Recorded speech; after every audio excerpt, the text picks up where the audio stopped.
Close your eyes, and you are there, in the place where the earth forgets warmth, where the air itself becomes a living thing that bites and tears at exposed skin like 1,000 invisible teeth, where silence is not the absence of sound, but a presence so thick it presses against your eardrums until you hear the blood rushing through your own veins, where the snow stretches endlessly in every direction like a white ocean frozen in time, and you understand, perhaps for the first time, that cold is not merely the absence of heat, but a force, a weight, a creature that wraps its fingers around your bones and squeezes until you wonder if you will ever feel anything else again. And this is December 1944, and you are standing in a forest somewhere along the Eastern Front, though the word standing feels inadequate, because standing suggests choice, suggests that you could move if you wanted to. But the truth is that your feet are blocks of ice inside boots that were never meant for temperatures that plunge to minus 38 degrees Celsius, boots that crack and split like old leather left too long in the sun, except there is no sun here, only the pale ghost of daylight that lasts perhaps 4 hours before darkness swallows everything whole.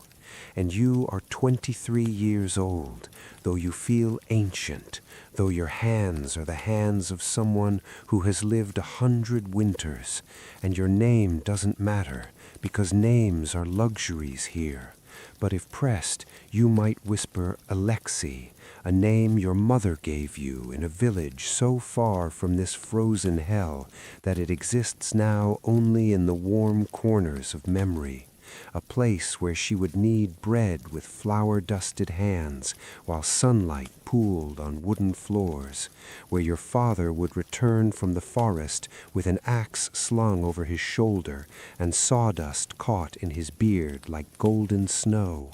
where you learned the language of trees, the way a pine sounds different from a birch when it falls, the way wood grain tells the story of seasons and droughts and years of patient growth. And you were a woodcutter then, a simple profession that required only strength and rhythm and an understanding that trees, like men, eventually fall. And you had dreamed, hadn't you, of nothing more than continuing that work, of finding a woman with kind eyes and strong hands, of building a small house where smoke would curl from the chimney on cold mornings, and children would chase each other through summer grass. Dreams so ordinary they felt sacred, dreams that seem now like they belong to someone else entirely, someone who never held a rifle, someone who never watched his breath crystallize in the air and wondered if each exhalation brought him closer to his last. And the wind here is not wind, but a serrated blade that cuts through every layer of clothing you wear, through the threadbare coat, through the wool that has worn thin at the elbows, through skin and muscle until it scrapes against bone. And you think about bread, about the weight of it in your hands, about the way it used to fill your stomach with something more than emptiness. And you think about home, about whether home still exists, or whether it too has been swallowed by this war that seems to have no beginning and no end, only an eternal middle where men stand in frozen forests and wait for orders that may or may not come. And somewhere in the trees ahead there is another man, and you know this because you have been told, because your orders are clear even if nothing else is, and that man is your enemy, though you have never met him, though he probably dreams of bread too, and soon you will have to decide what kind of man you are. You have been walking for 3 hours, though time here moves differently, stretches and contracts like a living thing, like the way a minute can feel like an hour when you are waiting for something terrible to happen, when every shadow between the birch trees might conceal a rifle barrel, when every snap of a frozen branch might be the last sound you hear before the world goes dark, and your feet move forward, not because you will them to, but because stopping means dying, because stillness in this cold is surrender, is an invitation for the frost to climb up through your soles and claim your legs, and then your chest, and then your heart. And you remember the briefing, remember the officer with his clean uniform and his maps spread across a table in a bunker that at least had walls, had a stove that glowed red in the corner, and you pointed with a gloved finger at coordinates that meant nothing until you understood they meant everything, meant this forest, this specific hell among infinite frozen hells, and he said there is a German patrol, 2 men, maybe 3, and you must intercept them, must neutralize the threat, words that sound clean and surgical when spoken in a warm room, but out here they mean something else entirely. They mean you must find men who are cold, like you are cold, who are hungry, like you are hungry, who probably have mothers who need bread in villages that feel like fever dreams now. And you must kill them or be killed,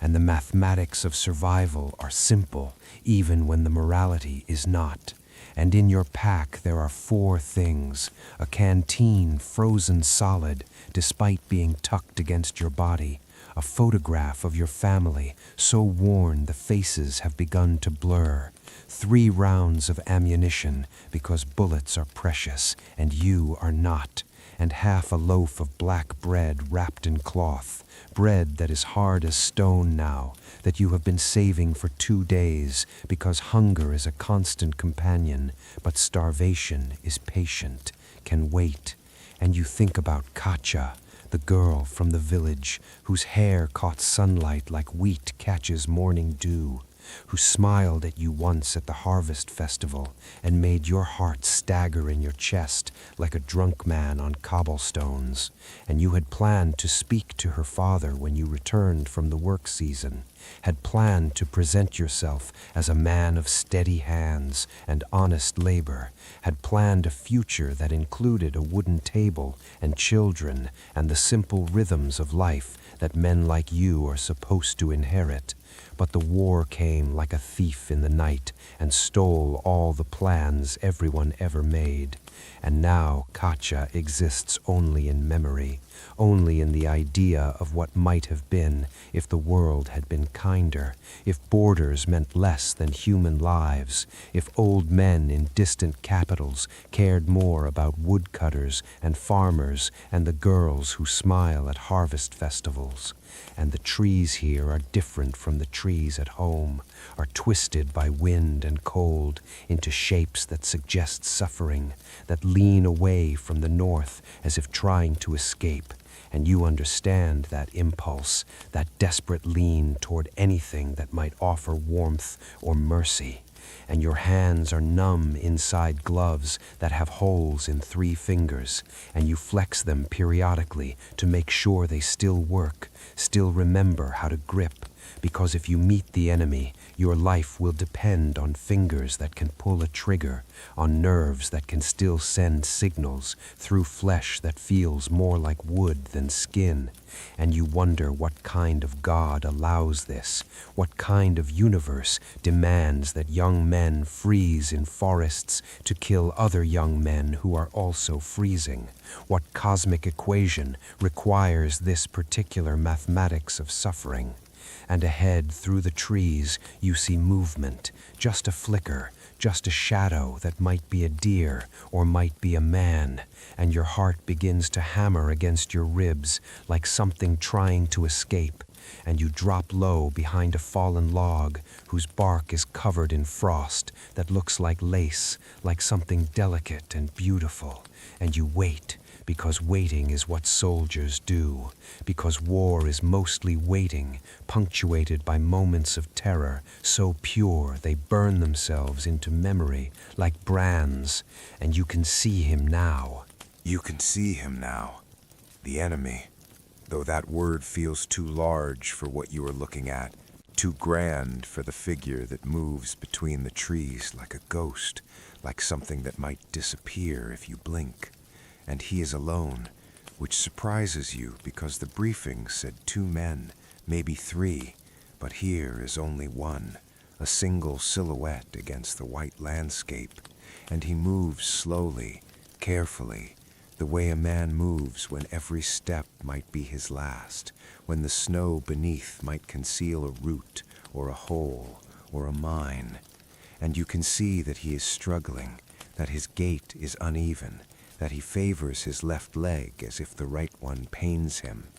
And through the scope of your rifle, the rifle that feels like an extension of your frozen hands now, you can see more, can see that his coat is torn at the shoulder, can see that his face is wrapped in cloth against the cold, can see that he carries his weapon slung across his back rather than at the ready, which means he is tired, which means he has perhaps given up the pretense of alertness that keeps soldiers alive. And you could shoot him now, could end this encounter before it becomes an encounter, could squeeze the trigger and watch him fall into the snow, and then return to your unit and report mission accomplished, enemy neutralized, and no one would ask questions, no one would care that he was alone and wounded and stumbling through the forest like a lost child. Because this is war, and war has no patience for mercy, no room for the questions that make your hands shake against the rifle stock, and yet you do not shoot. And you do not understand why you do not shoot, why your finger remains outside the trigger guard, why you watch him instead. Watch as he stops beside a tree and leans against it as if the tree is the only thing holding him upright. Watch as he slides down to sit in the snow with his back against the bark. Watch as his head drops forward in a gesture that looks like defeat or exhaustion or terror. And the wind picks up and carries with it the scent of pine and ice and something else, something organic and wrong. And you realize it is the smell of infection, of wounds that have gone too long without proper care. And you know that smell because you have smelled it before, in field hospitals and on battlefields, know it the way a butcher knows the smell of meat beginning to spoil. And this man is dying. You understand this with sudden clarity. This man will die in this forest whether you shoot him or not, will die from his wounds or from the cold or from the simple mathematics of being alone and broken in a place that forgives nothing. And you should feel relief, should feel that fate has removed from you the burden of choice, but instead you feel something else, something that sits in your chest like a stone, and you rise from behind the log, rise slowly with your rifle pointed at him, and you step forward, and the snow crunches beneath your boots, loud as thunder in the silence, and his head snaps up, and his hand moves toward the rifle on his back, but the movement is slow, too slow, the movement of a man whose body no longer obeys his will with any urgency. And you say stop in Russian, though you know he will not understand Russian. And he does stop, not because he understands the word, but because he understands the rifle pointed at his chest, understands the universal language of violence. And you are close enough now to see his eyes above the cloth wrapped around his face, and they are blue, pale blue like ice, like the sky on the coldest winter days, and they are filled not with fear, but with something worse, with resignation, with acceptance. And he speaks, says something in German that you do not understand, and his voice is hoarse, is barely more than a whisper, and he unwraps the cloth from his face, and you see that he is a boy, cannot be more than 20, with frost in his eyebrows and blood dried at the corner of his mouth, and he smiles, actually smiles, a strange broken thing that might be madness or relief, and he reaches slowly into his coat, and you tighten your grip on the rifle, and he pulls out not a weapon, but a photograph, holds it up so you can see, and it is a woman, a mother perhaps,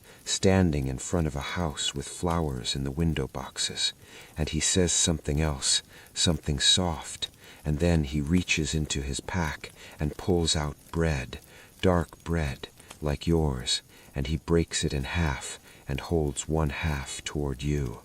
You stare at the bread in his outstretched hand, at this offering that makes no sense, that violates every rule of war, every instruction you have been given, every boundary between enemy and ally. And the bread is dark like earth, like the soil you used to turn in spring when the world was softer, when your hands held axes and not rifles. And you should shoot him now, should finish this before it becomes something you cannot finish, before this moment expands into something that will haunt you. But your hands do not move, your finger does not curl around the trigger, and instead you feel yourself lowering the rifle, feel yourself stepping closer, feel your own hand reaching into your pack to pull out your own half loaf, and you sit, actually sit down in the snow across from him, and the cold seeps through your trousers immediately, but you barely notice because you are watching his face, watching the way relief washes over his features like water, like he has been granted something he did not expect, something precious and fragile, and you break your bread and hold half toward him just as he held half toward you. And this exchange happens in silence, happens in the space between languages, between nations, between all the things that are supposed to make you different. And you eat together, and the bread is hard, requires effort to tear with your teeth, requires saliva you barely have to soften it enough to swallow, but it is bread, is sustenance, is the same thing your mothers made in their different kitchens, in their different countries. And he speaks again, slowly, using his hands to help communicate, and you understand that he is telling you about home, about a farm somewhere, about cows that needed milking and fields that needed plowing, and you nod, and you tell him in Russian about the forest, about the trees, about the way a birch sounds when it falls, and neither of you understands the other's words, but you both understand the meaning beneath the words, understand that you are both far from home, both cold, both afraid, both wondering if you will ever see your mothers again. And he shows you the wound on his leg, unwraps the filthy bandage to reveal flesh that is black at the edges, that weeps fluid that should not be that color. And you know infection when you see it, know death when it announces itself this clearly. And you reach into your pack for the small tin of salve that you have been saving, the salve that might save your own life someday, and you hand it to him, and he stares at it as if you have handed him gold, as if this small kindness is incomprehensible, and he applies it with shaking fingers, and you help him wrap the wound again with the cleaner cloth from your own kit, and his eyes fill with tears that freeze on his cheeks almost immediately, and he grips your hand, grips it hard, and you feel the warmth of his palm against yours, feel the desperate human need for connection, for touch, for acknowledgement that he exists, that he matters, that his life has value, even here in this frozen hell where life is supposed to be cheap. And you sit together as the pale sun begins its descent, as the temperature drops further, as the wind picks up and screams through the trees like the ghosts of all the men who have died in forests like this one. And you know you should leave, know you should return to your unit before darkness makes travel impossible, know you should finish what you came here to do, but you cannot. You cannot raise your rifle against this boy who shared his bread, who showed you his mother's photograph, who bleeds and shivers and hopes just as you bleed and shiver and hope.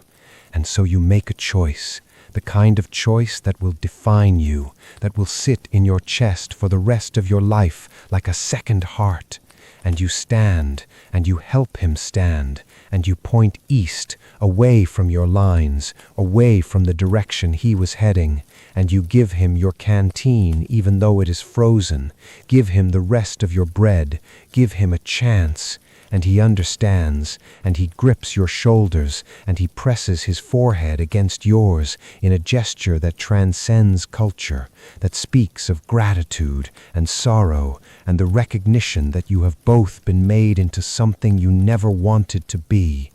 And then he limps away into the darkening forest, and you watch until he disappears, until the trees swallow him whole. And you turn back toward your own lines, and you rehearse the lie you will tell, the story of how you found no one, how the patrol must have moved on, how the forest was empty. You walk back through the darkness, and the cold wraps around you like a shroud, like the final embrace of something ancient and indifferent.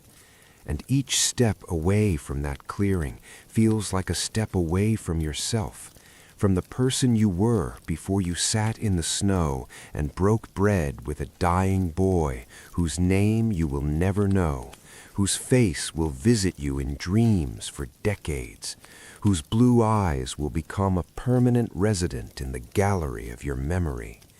And you understand now what the old men never tell you about war,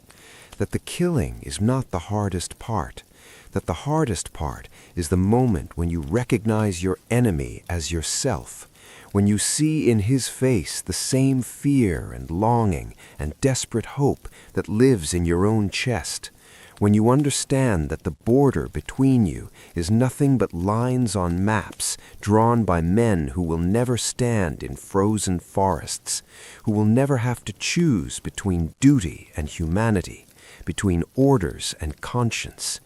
And the lie comes easily when you return, too easily, and you tell your officer that the forest was empty, that you found tracks but they were old, that whoever had been there was long gone. And he believes you, because why wouldn't he? Because you are just another soldier with frost-bitten fingers and hollow eyes, because the war is too large and chaotic for anyone to question one empty patrol report among thousands. And you are given new orders, and you move to new positions, and the winter continues its merciless advance. And weeks pass, and months pass, and the war grinds on like a machine that has forgotten how to stop, that consumes men and spits out ghosts. And you survive. Somehow you survive, though survival feels less like victory and more like punishment, like you have been sentenced to carry the weight of that choice through all the years that follow. And when the war finally ends, when the guns fall silent and the dead are counted and the borders are redrawn, you return to your village, to the place where bread was baked and children played and life once seemed simple.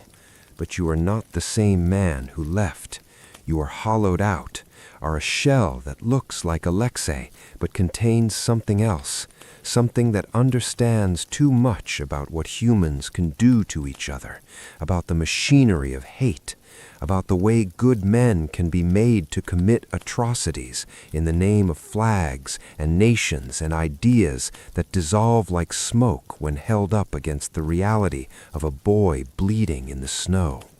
And Katya is there, is older now, has lines around her eyes that were not there before, and she looks at you with a mixture of hope and fear, and you want to tell her that you are still the woodcutter who dreamed of building a house with her, of raising children who would never know the sound of artillery.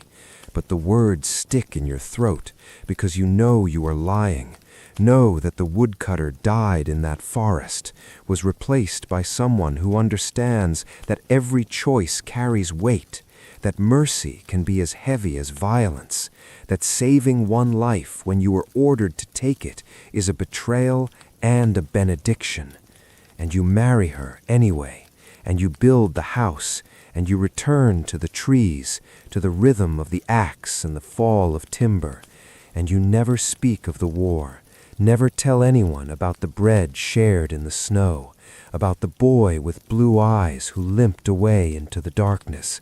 and you wonder every day whether he survived, whether the infection took him, whether he made it back to his own lines, whether he thinks of you the way you think of him, whether he carries the same weight, the same understanding that in that moment you were not German and Russian, not enemy and enemy, but simply two humans trying to survive in a world that had lost its mind.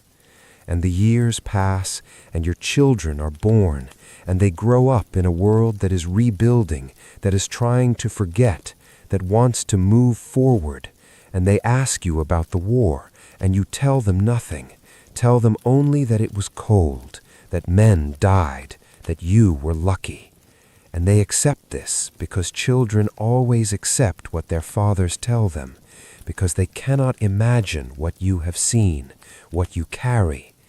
And you grow old, and your hands become gnarled like the roots of the trees you spent your life cutting, and your back bends under the weight of years and memory.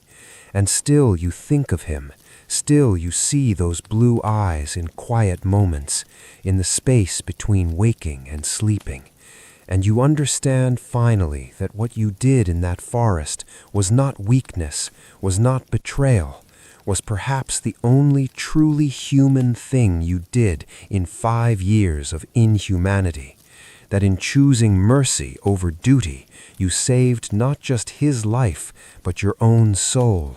that without that choice, you would have become the thing the war wanted you to become, a machine that kills without question, without hesitation, without the terrible, beautiful burden of conscience.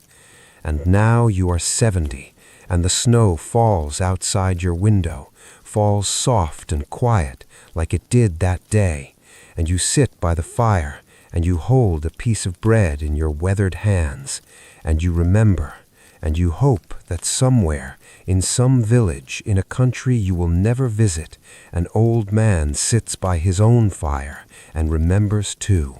remembers the Russian soldier who lowered his rifle, who sat in the snow, who chose bread over bullets, who let him live.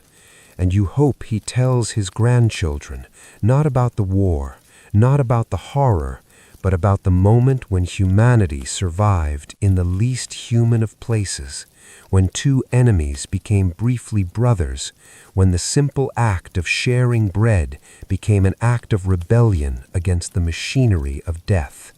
And you close your eyes, and you are there again, in the frozen forest, and the choice is still yours, and you make it the same way every time, forever.